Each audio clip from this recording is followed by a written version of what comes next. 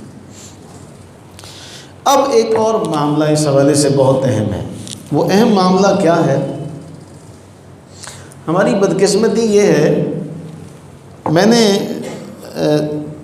ایک سوال ہوا ایک دوست کی طرف سے کیا گیا کہ جی بھینس کی قربانی کے بارے میں کوئی بتا دیں۔ میں نے اسے کہا کہ جی کل کا جمعہ ہے، آپ کل کا جمعہ میرے ہاں پڑھیں تو میں اس کے حوالے سے کچھ نہ کچھ ضرور ذکر کروں گا۔ وہ جی میرے پاس تو پتہ نہیں ٹائم ہو کہ نہ ہو، ابھی مجھے بتا دیں۔ تو میں نے کہا اچھا پھر ایسا ہے، 9 اگست 2019 کو جو بیان ہوا تھا ہمارا، اس میں نے ساری تفصیل ذکر کی تھی۔ میں کہا میں وہ سامنے اس کا لنک بھی نظر آ رہا ہے، میں نے کہا یہ میں لنک آپ کو بھیج دیتا ہوں، اس کو سن لیں۔ تو وہ کہتے ہیں جی میرا ایک دوست ہے، اس نے یہ اعتراض کیا ہے تو میں نے اس کو بتانا ہے۔ اب اس میں مزید پتہ ہے جو جملہ سننے کو ملا، میں میسیج دکھاؤں تو آپ ہنس پڑیں گے، وہ پا جی لنک کھول نہیں رہا ہے گا، تسی ویسے دس دو۔ وہ یہ بھی اب ہمارا قصور ہے، یعنی اتنا ہم فاسٹ ہو چکے ہیں کہ ہم دین کے لیے وقت نکالنے کو تیار نہیں ہیں۔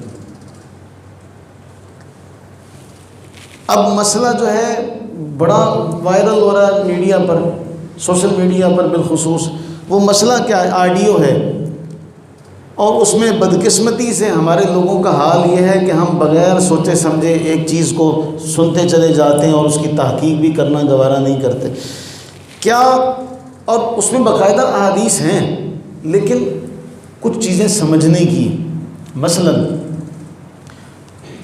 جس زمانے میں رسول اللہ صلی اللہ علیہ وسلم نے آغاز کیا اپنی دعوت کا، تو آغاز زمانہ جو ہے دعوت کا، اس میں تو غربت اس قدر عام تھی کہ ایک چادر، وہ ایک چادر یوں لے کے تو اپنی گردن کے پیچھے باندھتے تھے، وہ ایک چادر ان کی قمیص کا کام بھی دیتی تھی، ان کے ازار کا کام بھی دیتی تھی۔ اب ساری احادیث میں ہمیں ملتا ہے جی ایک چادر کے ساتھ، ایک کپڑے کے ساتھ صحابہ نے نماز پڑھی، ایک کپڑے کے ساتھ صحابہ نے نماز پڑھی۔ اب بڑے بڑے دانشور بیٹھے، وہ کہتے ہیں دیکھو حدیث اٹھاؤ، حدیث میں لکھا ایک کپڑے کے ساتھ نماز پڑھی، ایک کپڑے کے ساتھ نماز پڑھی۔ تو بھائی اس زمانے میں تھا ہی ایک کپڑا، قمیض اور ازار ایک ہی تو ان کے پاس کپڑا ہوتا تھا۔ اس کے بعد باقی احادیث پر نظر نہیں ڈالتے کہ ایک صحابی سے پوچھا گیا تو انہوں نے کہا جب اللہ نے تمہیں وسعت دی ہے تو 2 چادریں تمہارے پاس ہیں تو وہ پہن کے اللہ کے ہاں کیوں نہیں آتے؟ اللہ نے تمہیں وسعت دی ہے تو تم وسعت کو اختیار کرو۔ تو کیسا جہالت کا اظہار کرتے ہیں۔ وہ دین کا معاملہ آئے تو پھر دیکھتے ہیں کہ نہیں ہم اپنی سہولت دیکھیں اور ویسے بڑے آپ کہیں نا پتر مسجد سے آن لگے تے ایک کپڑا سانو سناتا جدوں شادی تے جائیں گا ادوں بھی ایک کپڑا پا کے جائیں، اگلے گارڈ نے وڑن نہیں دینا۔ وہ شیخ سعدی رحمہ اللہ کا ایک واقعہ ملتا ہے، کسی بڑے آدمی نے دعوت دے دی، فقیرانہ لباس تھا، مصاحب نے جانے نہیں دیا تو بازار گئے، بازار سے عاریتاً کرائے پہ جبہ پہن لیا، پہن کے جب بڑا اس نے استقبال کیا، پروٹوکول دیا، اندر بیٹھے تو اپنی آستین کو کہتے ہیں کھا۔ وہ ساتھ والے کہنے لگے بابا جی یہ کیا کر رہے ہیں، کپڑے کو کھلا رہے ہیں؟ کہتے ہیں اس کی عزت ہے، میری تو نہیں، میں تو پہلے بھی آیا تھا۔ تو اگر آپ کو دین کے معاملے میں یہ نظر آتا جی ایک کپڑے میں نماز پڑھی ہے، بنیاد میں نماز ہو جاتی ہے، تو بنیاد میں حال میں بھی جایا کرو نا، شادی خانے بھی جایا کرو، وہاں تو آپ کہتے ہیں نہیں میں نے ون سمنے کپڑے پہننے ہیں، نئے شوز پہن کے جانے، میں نے یہ بارات میں نے پہنا تھا، اب میں ولیمے میں نہیں پہن کے جاؤں گا۔ دین کے معاملے میں پتہ نہیں ہم کیوں اس قدر جہالت کا اظہار کرتے ہیں۔ اب جس زمانے میں اس طرح کے حالات تھے، اس زمانے میں رسول اللہ علیہ الصلوۃ والتسلیم سے یہ بات ملتی ہے کہ آپ نے فرمایا ایک قربانی کر لو، سارے گھر والوں کی طرف سے ہو جائے گی۔ جب بھی ہم دیکھیں گے کسی بات کو تو اس زمانے کے بھی احوال کو جانا جائے گا نا۔ اب اللہ کے نبی علیہ السلام نے کس زمانے میں یہ فرمایا؟ جس زمانے میں کشادگی نہیں تھی، میں ایک آدمی کر لے اس کے سارے گھر والوں کی طرف سے قربانی ہر گھر کے فرد کو قربانی کرنے کی ضرورت نہیں ہے۔ کیا آج بھی اسی طرح کا دور ہے؟ آج تو اس طرح کا دور نہیں ہے جب اس میں جب جب اللہ کے نبی علیہ السلام کو وسعت ملی، کشادگی سے اللہ نے نوازا، تو اللہ کے نبی علیہ السلام نے 100 اونٹوں کی قربانی کی تھی۔ کتنے کی تھی؟ 100 اونٹوں کی۔ تو آپ کا خود کا عمل جب اللہ نے وسعت دی تو آپ نے 100 کی۔ اب ہم اس چیز کو نہیں سمجھتے، ہمیں وہ پہلے والی حدیث نظر آتی ہے اور اس میں بڑا حیران ہوں، وہ کلپ سن کے، آڈیو کلپ، اللہ انہیں ہدایت دے اور اللہ سننے والوں کو بھی ہدایت دے۔ اس میں وہ بڑا ایک نقطہ اپنے طور سے اٹھا رہے تھی، یہ قربانی کے لیے کوئی نصاب ضروری نہیں ہے، قربانی کے لیے کوئی نصاب ہے ضروری نہیں، یہ تو محبت کی بات ہے، اگر اللہ نے آپ کو توفیق دی ہے تو کر لیں۔ یہ نصاب وصاب مولویوں نے اپنی طرف سے بنایا ہوا ہے، اللہ کے نبی علیہ السلام تو صاحب نصاب تھے ہی نہیں، لیکن قربانی آپ نے ہر سال کی تھی۔ بھئی اللہ کے بندو، اللہ تمہیں عقل و ہدایت سے نوازے، پھر حج کے بارے کیا کرو گے؟ حج کے بارے تو آپ یہ کہتے ہیں کہ جس پر جو استطاعت رکھتا ہو حج وہ کرے گا، تو پھر رسول اللہ علیہ السلام حج کے لیے صاحب حیثیت تھے، استطاعت رکھتے تھے؟ اگر آپ قربانی کے لیے رسول اللہ علیہ الصلوۃ والتسلیم کا احوال بیان کرتے ہیں، جی آپ دیکھیں اس قدر معاملات ہیں، اس قدر معاملات ہیں، یہ اپنی طرف سے بنایا ہوا ہے، تو حج کے بارے میں بھی پھر آپ یہی بات کریں۔ وہاں تو قرآن بیان کر رہا ہے وَلِلَّهِ عَلَى النَّاسِ حِجُّ الْبَيْتِ مَنِ اسْتَطَاعَ إِلَيْهِ سَبِيلًا، کہ وہ جائے گا جو استطاعت رکھتا ہو۔ اب استطاعت کی بات آئے تو رسول اللہ علیہ السلام کے گھر میں تو 2-2 3-3 ماہ چولہا نہیں جلتا تھا، حج کے لیے آپ گئے کہ نہیں گئے؟ تو یہ معاملہ ہمیں نہیں سمجھ میں آتا، اس لیے جو صاحب نصاب، اور اس میں نے جو روایت آپ کے سامنے رکھی تھی گزشتہ جمعے، میں دوبارہ اس روایت کو رکھتا ہوں کہ اللہ کے نبی علیہ الصلوۃ والتسلیم سے جو روایت بیان ہوئی، فرمایا من کان لہو سعۃ، جو وسعت رکھتا ہے، جو وسعت رکھتا ہے، وہ قربانی نہ کرتا، اپنے وسعت کے باوجود قربانی نہ کرے، تو پھر وہ ہماری عیدگاہ میں نہ ہے۔ گزشتہ جمعہ ہم نے یہ روایت پڑھی ہے، اور اس کی تشریح میں لکھا گیا کہ کانت عندہ قدرت، کہ وہ مسلمان جو قدرت رکھتا ہو کہ وہ قربانی کر سکتا ہو، لیکن لم یفعل، اور وہ پھر بھی قربانی نہ کرے، تو پھر اسے یہ حق حاصل نہیں ہے کہ وہ ہماری عیدگاہ کے قریب بھی پھٹکے۔ تو بتائیے اب اللہ کے نبی علیہ الصلوۃ والتسلیم کا یہ جملہ کیا بیان کر رہا ہے؟ جس کو وسعت ہو، جو صاحب نصاب ہو، جو وسعت رکھتا ہو، وہ نہ کرے تو وہ ہماری عیدگاہ کے نزدیک بھی نہ ہے۔ تو ہمارے نزدیک یہی ہے کہ سارے گھر والوں کی طرف سے قربانی کافی نہیں ہوگی۔ اگر گھر میں 2 صاحب نصاب ہیں، 3 صاحب نصاب ہیں، 4 صاحب نصاب ہیں، تو سب کی طرف سے اپنی اپنی قربانی کرنا ضروری ہے، سب کی طرف سے اپنی اپنی قربانی کرنا ضروری ہے۔ اس لیے کہ ایسا نہیں ہو سکتا کہ جی ایک آدمی کرے تو سب کی طرف سے ہو جائے۔ احناف کے نزدیک اس طرح کرنا درست نہیں ہے، اور امام اعظم ابو حنیفہ رحمہ اللہ نے اس کی دلیل بھی دی ہے۔ امام اعظم ابو حنیفہ نے اس کی دلیل دی، فقہائے احناف نے اس کی کیا دلیل دی، میں وہ آپ کے سامنے ذکر کرتا ہوں۔ وہ یہ کرتے ہیں کہ جو صاحب نصاب ہے، جو صاحب نصاب ہے، وہ اپنی طرف سے قربانی ادا کرے گا، اس کی قربانی ہو جائے گی۔ جو دوسرا صاحب نصاب ہے وہ اپنی طرف سے کرے گا، اس کی طرف سے قربانی ادا ہو جائے گی۔ اب آپ جو یہ دلیل دیتے ہیں کہ جی ایک بکرا یا ایک بکری سب گھر والوں کی طرف سے ہے، چاہے گھر کے 5 افراد ہیں، 6 افراد ہیں، سب کی طرف سے ہو جائے گی، فقہائے احناف کہتے ہیں اگر آپ کی یہ بات مان لی جائے کہ ایک جانور سب گھر والوں کی طرف سے کافی ہے، تو پھر اگر بڑے جانور میں 7 کے بجائے 8 افراد شریک ہو جائیں تو پھر قربانی وہاں بھی ہونی چاہیے، وہاں بھی قربانی۔ لیکن اگر وہاں 8 شریک ہوں تو آپ کہتے ہیں قربانی ہوگی ہی نہیں۔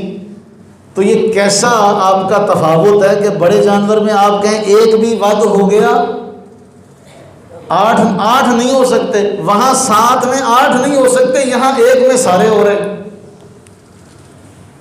یعنی بڑے جانور میں آپ کہتے ہیں کہ 7 افراد کی طرف سے ہوگی، وہاں 8واں بھی شریک نہیں ہو سکتا، تو وہاں بھی 8ویں کو بھی شریک کر لیں پھر۔ تو یہ کیا معاملہ ہے کہ ایک بکرا جو ہے وہ سارے گھر والوں کی طرف سے قربانی کے طور پہ کافی ہے، لیکن بڑے جانور میں آپ 8 بھی شامل نہیں کرتے؟ تو معلوم یہ ہوا کہ وہاں جو مسئلہ ہے کہ ثواب میں سارے شریک ہو جائیں گے۔ اس کا معنی یہ ہے ایک گھر کے صاحب نصاب فرد نے قربانی کر لی تو اس کے جو گھر والے ہوں گے وہ سارے کے سارے اس کے ثواب میں شریک ہو جائیں گے، قربانی اس کی طرف سے ہوگی، شریک اس کے سارے گھر والے ہو جائیں گے، اس کے بیٹے، اس کی بیٹیاں، وہ بھی اس کے ساتھ قربانی میں شریک ہو جائیں گی، اس کی بیوی شامل ہو جائے گی۔ لیکن اگر وہ اور اس کی بیوی صاحب نصاب ہیں تو ان کی طرف سے خود کے اوپر قربانی کرنا لازم ہے، اس لیے کہ نبی علیہ الصلوۃ والتسلیم کا یہ فرمان بالکل واضح ہے کہ جو صاحب وسعت ہونے کے باوجود قربانی نہ کرے وہ ہمارے ہاں نہ آئے۔ لہٰذا یہ معاملہ کہ جی ایک قربانی سارے گھر والوں کی طرف سے کافی ہے، یہ درست نہیں ہے۔